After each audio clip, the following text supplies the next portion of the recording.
महर्षि अत्रि का आश्रम उनकी तपस्या का पवित्र प्रतीक था। चारों ओर अनुपम शांति और दिव्य आनंद की वृष्टि निरंतर होती रहती थी। यज्ञ की धूम शिखाओं और वेद मंत्रों के उच्चारण से आश्रम के कण कण में रमणीयता का निवास था। महर्षि आनंद मग्न होकर भी सदा उदास दिख पड़ते थे।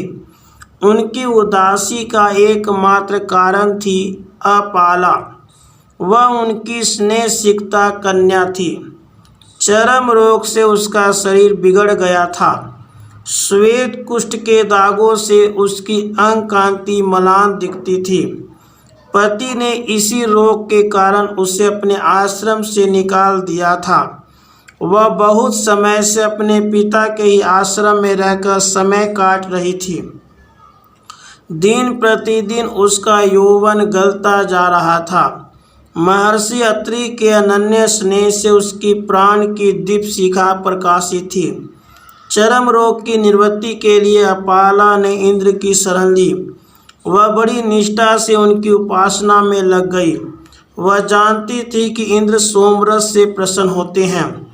उसकी हार्दिक इच्छा थी कि इंद्र प्रत्यक्ष दर्शन देकर सोम स्वीकार करें। कितनी निर्मल चांदनी है।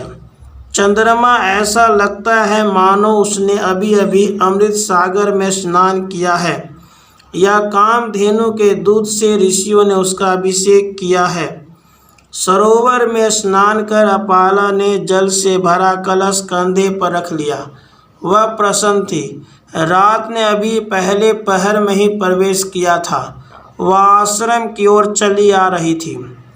निसंदेह आज इंद्र मुझसे बहुत प्रसन्न है। मुझे अपना सर्वस्व मिल गया। उसने रास्ते में सोमलता देखी और परीक्षा के लिए दांतों से लगाते ही सोमाभिषेक संपन्न हो गया। उसके दांत से सोमरस कण पृथ्वी पर गिर पड़े। सोमलता प्राप्ति से उसे महान आनंद हुआ।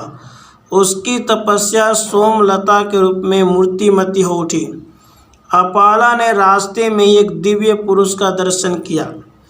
मैं सोमपान के लिए घर घर घूमता रहता हूँ।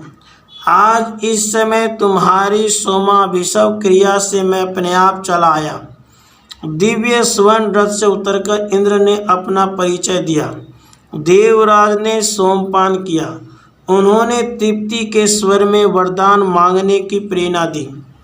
आपकी प्रसन्नता ही मेरी इच्छा पूर्ति है। उपास्य का दर्शन हो जाए, इससे बढ़कर दूसरा सौभाग्य हो ही क्या सकता है। ब्रह्मवादिनी ऋषि कन्या ने इंद्र की स्तुति की। सच्ची भक्ति कभी निष्फल नहीं होती है देवी। इंद्र ने अपाला को पकड़कर अपने रथ छिद्र से उसे 3 बार निकाला। उनकी कृपा से चर्म रोग दूर हो गया। वह सूर्य की प्रभा सी प्रदीप्त हो उठी। ऋषि अत्रि ने कन्या को आशीर्वाद दिया। अपाला अपने पति के घर गई। उपासना के फल स्वरूप उसका दाम्पत्य जीवन सरस हो उठा।